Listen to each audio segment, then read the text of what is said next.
বাড়ির কিচেন ও তার চারপাশের পরিবেশে আমরা বিভিন্ন ধরনের সাবস্টেন্স দেখলাম, কিন্তু এই সমস্ত সাবস্টেন্স কি একই রকম না আলাদা? কি মনে হয় তোমাদের? চলো এই প্রশ্নের উত্তর খুঁজি আজকের ক্লাসে। এতক্ষণ ধরে তোমরা যে যে সাবস্টেন্সেস দেখলে সেগুলি সবই হলো বিস্তৃত তন্ত্রের বিভিন্ন উদাহরণ। এই বিস্তৃত তন্ত্র হলো দুটি পদার্থের ঘনিষ্ঠ মিশ্রণ, যেখানে একটি পদার্থ অপর একটি পদার্থের মধ্যে ক্ষুদ্র ক্ষুদ্র কঠিন কণা বা তরল বিন্দু বা গ্যাসীয় বুদবুদ হিসেবে বিস্তৃত থাকে। বিস্তৃত দশার কণার আকারের উপর ভিত্তি করে বিস্তৃত তন্ত্রকে তিনটি ভাগে ভাগ করা যায়: প্রকৃত দ্রবণ, প্রলম্বন এবং কোলয়েডীয় দ্রবণ। কিচেনে থাকা জেলি, দই, পনির, মাখন, দুধ এগুলি সবই হলো কোলয়েডের এক্সাম্পল। আবার নুন চিনির শরবত হলো প্রকৃত দ্রবণ। অন্যদিকে বাড়ির বাইরের বাগানে যে কাদা গোলা জল আমরা দেখলাম সেটি আবার প্রলম্বনের উদাহরণ। এই কোলয়েড, প্রলম্বন ও প্রকৃত দ্রবণ কি সেই বিষয়ে আমরা আজকের ক্লাসে ডিটেলসে আলোচনা করব। প্রথমেই আসা যাক কোলয়েডের কথায়। কোলয়েড কথাটি সর্বপ্রথম বিজ্ঞানী টমাস গ্রাহাম ব্যবহার করেছিলেন।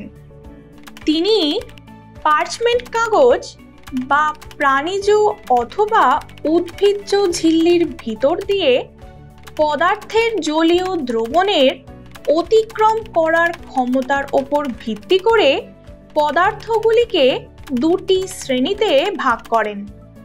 একটি হলো ক্রিস্টালয়েড এবং অন্যটি হলো কোলয়েড। বিজ্ঞানী টমাস গ্রাহামের শ্রেণীবিন্যাস অনুযায়ী সোডিয়াম ক্লোরাইড, চিনি, ইউরিয়া ইত্যাদি পার্চমেন্ট কাগজের মধ্যে দিয়ে সহজেই যেতে পারে, তাই এরা হলো ক্রিস্টালয়েড। অন্যদিকে স্টার্চ, গ্লু, জিলেটিন ইত্যাদি পার্চমেন্ট কাগজের মধ্যে দিয়ে যেতে পারে না, তাই এরা হলো কোলয়েড। কিন্তু পরবর্তীকালে জানা যায় যে কোলয়েড কোনো বিশেষ শ্রেণীর পদার্থ নয়, এটি পদার্থের একটি বিশেষ অবস্থা মাত্র। যেমন ধরো, জলে সোডিয়াম ক্লোরাইড সম্পূর্ণরূপে দ্রবীভূত হয়। এক্ষেত্রে সোডিয়াম ক্লোরাইড ক্রিস্টালয়েডের মতো আচরণ করে, কিন্তু বেনজিনে সোডিয়াম ক্লোরাইড কোলয়েডের মতো আচরণ করে। অর্থাৎ আমরা বলতে পারি যে বিভিন্ন শর্তের পরিবর্তন ঘটিয়ে আমরা কোনো ক্রিস্টালয়েডকে কোলয়েডে এবং কোনো কোলয়েডকে ক্রিস্টালয়েডে পরিবর্তন করতে পারি। স্ক্রিনে তোমরা যে বিকারটি দেখতে পাচ্ছ তার মধ্যে সোডিয়াম ক্লোরাইডের জলীয় দ্রবণ আছে। এখন যদি তোমাদের এই দ্রবণ থেকে সলিউট পার্টিকেলগুলোকে আলাদা করতে বলা হয়, তাহলে কি তোমরা করতে পারবে?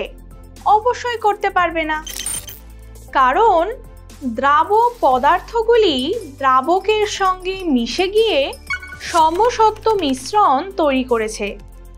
সোডিয়াম ক্লোরাইডের জলীয় দ্রবণে কণাগুলির আকার এতই ছোট হয় যে খালি চোখে তো দেখা যায় না, এমনকি পরা অণুবীক্ষণ যন্ত্রের সাহায্যেও এদের দেখা যায় না, কারণ এই কণাগুলির ব্যাস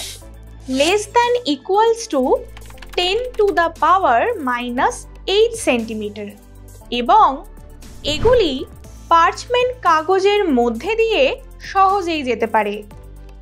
আবার এদের অনেকক্ষণ রেখে দিলেও দ্রাব কণাগুলি থিতিয়ে পড়ে না, এই ধরনের দ্রবণকে আমরা প্রকৃত দ্রবণ বলি।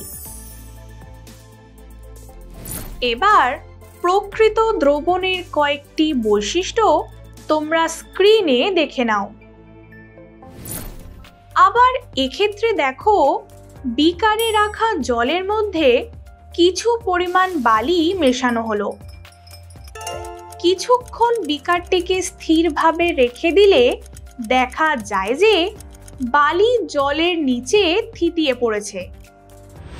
এখন যদি তোমাদের প্রশ্ন করা হয় যে এই মিশ্রণটি হেটেরোজেনিয়াস নাকি হোমোজেনিয়াস, তাহলে তোমরা সহজেই উত্তর দিতে পারবে যে এই মিশ্রণটি হেটেরোজেনিয়াস।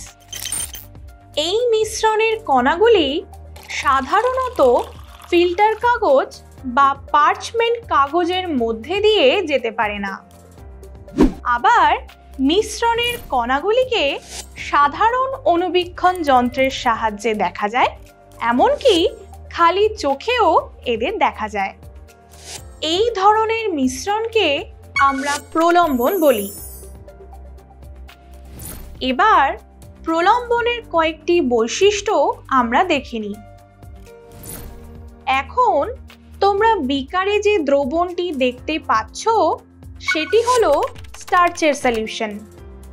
এই সলিউশনে দ্রাবকণার আকার প্রকৃত দ্রবণের দ্রাবকণার আকারের থেকে বড় হলেও এগুলিকে খালি চোখে দেখা যায় না, তবে পরা অণুবীক্ষণ যন্ত্রের সাহায্যে কণাগুলিকে দেখা যায়। এদের ক্ষেত্রে বিস্তৃত কণার ব্যাস হয় 10⁻⁻7 থেকে 10⁻⁻5 সেন্টিমিটার। এই দ্রবণের কণাগুলি সাধারণ ফিল্টার কাগজের মধ্যে দিয়ে যেতে পারে, কিন্তু পার্চমেন্ট কাগজের মধ্যে দিয়ে যেতে পারে না। আবার এই দ্রবণকে অনেকক্ষণ রেখে দিলে দ্রাব কণাগুলি থিতিয়ে পড়ে না। এই ধরনের মিশ্রণকে আমরা কোলয়েডীয় দ্রবণ বলি। এবার কোলয়েডীয় দ্রবণের কয়েকটি বৈশিষ্ট্য তোমরা স্ক্রিনে দেখে নাও। এখন প্রকৃত দ্রবণ, প্রলম্বন ও কোলয়েডীয় দ্রবণের পার্থক্যটা তোমরা দেখে নাও। আবার আজকের ক্লাসের শুরুতেই তোমরা জেনেছিলে যে জিলেটিন, গ্লু, স্টার্চ ইত্যাদি হলো কোলয়েডের উদাহরণ। তাহলে চলো কোলয়েডের ডেফিনিশনটা জেনে নিই। একটি পদার্থ অপর একটি পদার্থের মধ্যে 10⁻⁻7 থেকে 10⁻⁻5 সেন্টিমিটার ব্যাসযুক্ত কণারূপে বিস্তৃত থেকে যে দ্বিদশা বিশিষ্ট স্থায়ী অসমসত্ব সিস্টেম উৎপন্ন করে তাকে কোলয়েড বলে। এক্ষেত্রে বিস্তৃত পদার্থটি অপর পদার্থে কোলয়েডীয় অবস্থায় আছে বলা যায়। এই কোলয়েডীয় সিস্টেমে দুটো উপাদান আছে, বিস্তৃত দশা ও বিস্তার মাধ্যম। প্রথমেই চলো বিস্তৃত দশা সম্পর্কে জেনে নিই। কোলয়েড সিস্টেমে যে উপাদানটি 10⁻⁻7 থেকে 10⁻⁻5 সেন্টিমিটার ব্যাসযুক্ত কণারূপে অপর দশার মধ্যে সমভাবে বিস্তৃত থাকে তাকে বিস্তৃত দশা বলা হয়। এরপর আমরা বিস্তার মাধ্যম সম্পর্কে জানব। কোলয়েড সিস্টেমের যে উপাদানে বিস্তৃত দশার কণাগুলি সমভাবে ছড়িয়ে থাকে তাকে বিস্তার মাধ্যম বলা হয়। স্ক্রিনে তোমরা যে চার্টটা দেখতে পাচ্ছ সেখানে বিভিন্ন স্থলের বিস্তার মাধ্যম ও বিস্তৃত দশা দেখানো আছে। তাহলে আজকের ক্লাসে শেখা কনসেপ্টস অ্যাপ্লাই করে তোমরা ডেইলি লাইফে যে যে ডিসপারশন সিস্টেম দেখবে তার মধ্যে কোনটি কোলয়েড, কোনটি প্রকৃত দ্রবণ আর কোনটি প্রলম্বন, আশা করি সেটা তোমরা ইজিলি আইডেন্টিফাই করতে পারবে।